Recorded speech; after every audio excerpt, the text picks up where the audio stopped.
Peut-être au cours d'une randonnée en Dordogne, vous est-il arrivé de traverser cette petite ville.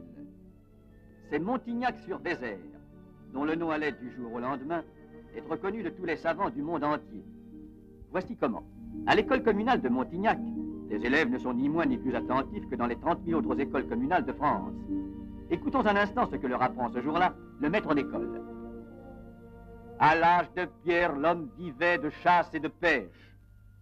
On retrouve encore aujourd'hui, exécutées avec beaucoup d'adresse, des peintures représentant les animaux vivant à cette époque lointaine et aujourd'hui disparus, bisons, aurochs, mammouths, que chassait l'homme des cavernes. Vous, là-bas, qu'est-ce que je viens de dire? L'homme des cavernes? Vous me copierez 50 fois, je ne connais rien à l'histoire de l'homme des cavernes. Il est dur de passer l'après-midi du jeudi à copier 50 fois. Je ne connais rien à l'histoire de l'homme des cavernes. Avouez, chers spectateurs, que si l'on vous avait demandé ce que vous savez sur la vie des hommes à l'époque aurignacienne, par exemple, vous ne seriez pas ici ce soir, mais en train de copier des lignes. Aussi, soyons indulgents pour ce jeune garnement qui abandonne son pinsomme pour courir à travers bois avec ses camarades.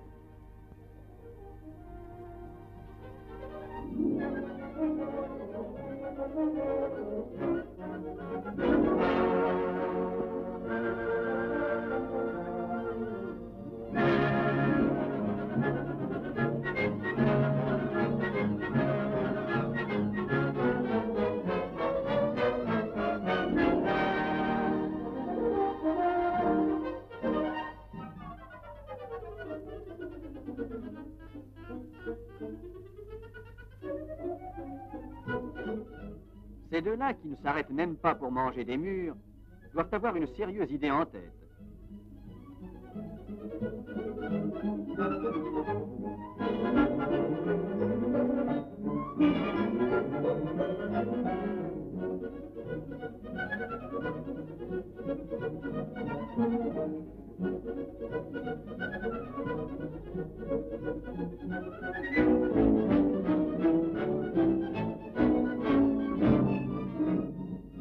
Quoi de plus merveilleux qu'une grotte à explorer?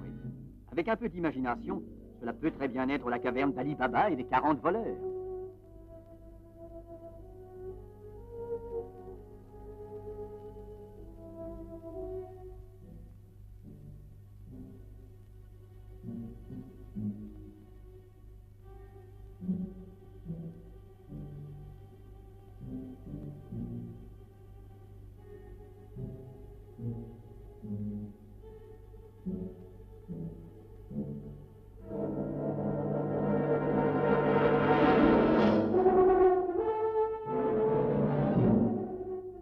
L'aventure paraît intéressante. Qui sait, il y a peut-être un fabuleux trésor à découvrir. Courons vite chercher de la lumière.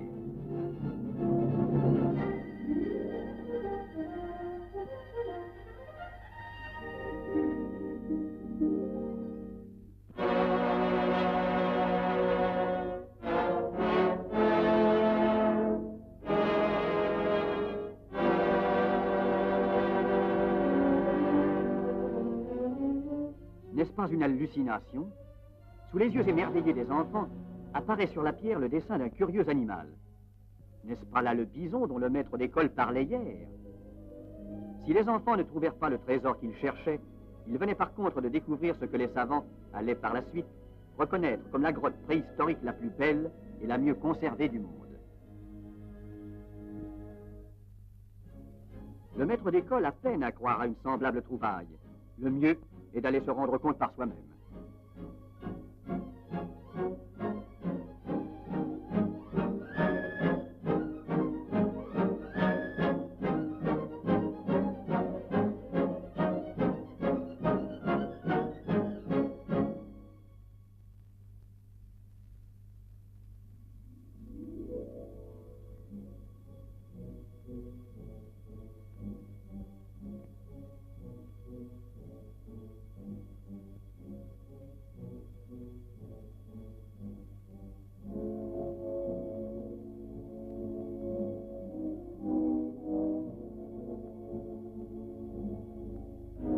Souvenons-nous de ce que disait à ses élèves le maître d'école.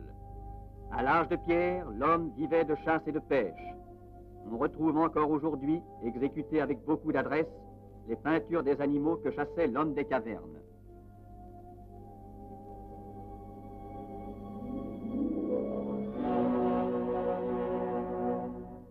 Les savants discutent encore aujourd'hui sur la date à laquelle l'homme est apparu sur la Terre, probablement au début de l'époque quaternaire, il y a quelques 100 000 ans. Quelques centaines de siècles plus tard, l'homme a affirmé sa supériorité sur l'ensemble des animaux. Il dispute aux lions et à l'ours des cavernes les abris naturels qui lui permettront de supporter le climat encore très rude de ces époques. Les falaises calcaires de la vallée de la Dordogne et de la Vézère, riches en grottes naturelles, offraient aux hommes de nombreux abris. C'est ce qui explique que l'on y trouve d'importants vestiges de l'âge de la pierre taillée. C'est à l'époque que les préhistoriens appellent aurignacienne et que l'on situe à environ 25 000 ans que le sens de l'art naquit chez l'homme.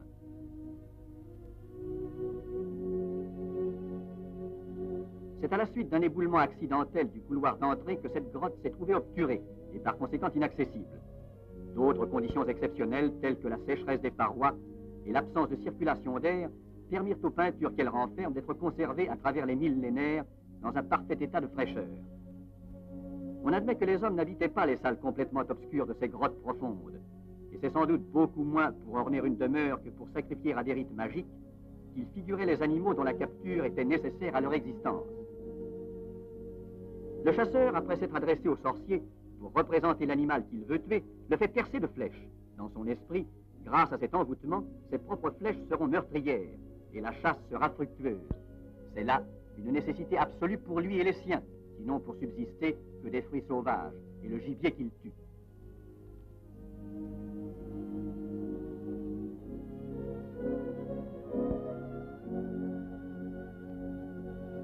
L'animal domestique qui nous paraît aujourd'hui chose tout à fait naturelle n'existe pas encore. Cette vache sauvage et dont les pieds n'apparaissent pas ne ressemble que de fort loin à nos plantureuses vaches laitières. Ces sortes de blasons sont pour certains savants la représentation d'alliances de famille ou de tribus, pour d'autres l'image simplifiée de champs cultivés, ce qui situerait les débuts de la culture à cette époque. Si ces peintures eurent pour principal but des scènes de magie et des pratiques d'envoûtement, comment ne pas être étonné à la vue de ces admirables ensembles décoratifs? La sûreté du trait est d'autant plus surprenante que les moyens employés étaient forcément très primitifs. L'artiste n'avait pour s'éclairer que la lueur d'une mèche trempée dans la graisse animale. Il faut donc admettre que l'acuité visuelle de l'homme à cette époque était très supérieure à la nôtre. Avec une si faible lumière, nous ne pourrions apercevoir que des petits fragments de ces ensembles vastes.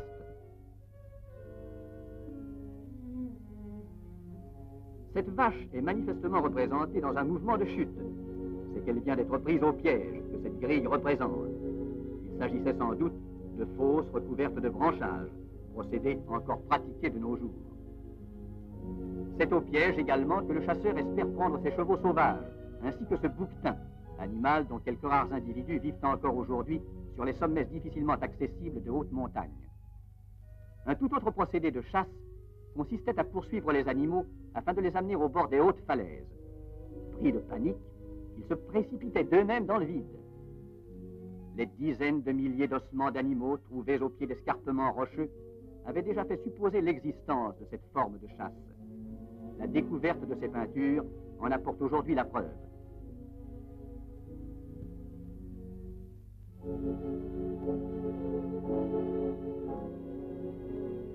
Toutes les parois de la grotte et même la voûte sont aussi recouvertes de très nombreux dessins d'animaux. Il est à remarquer que c'est toujours dans le mouvement qu'ils sont représentés, tels que les chasseurs les surprenaient.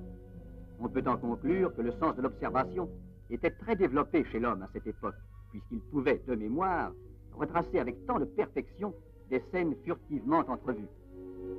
Ces petits chevaux ne semblent-ils pas traverser une clairière? Le procédé employé ici est étonnant. Il s'agit en quelque sorte d'une véritable peinture au pistolet, que nous considérons aujourd'hui comme très moderne. Le mélange coloré était introduit dans un tube, os creux ou roseau, et soufflé sur la roche. Ce procédé donnait ainsi des contours flous, sans que pour cela, l'harmonie des proportions en soit moins parfaite. Les dessins sont parfois si nombreux qu'en certains endroits, ils s'enchevêtrent et se superposent.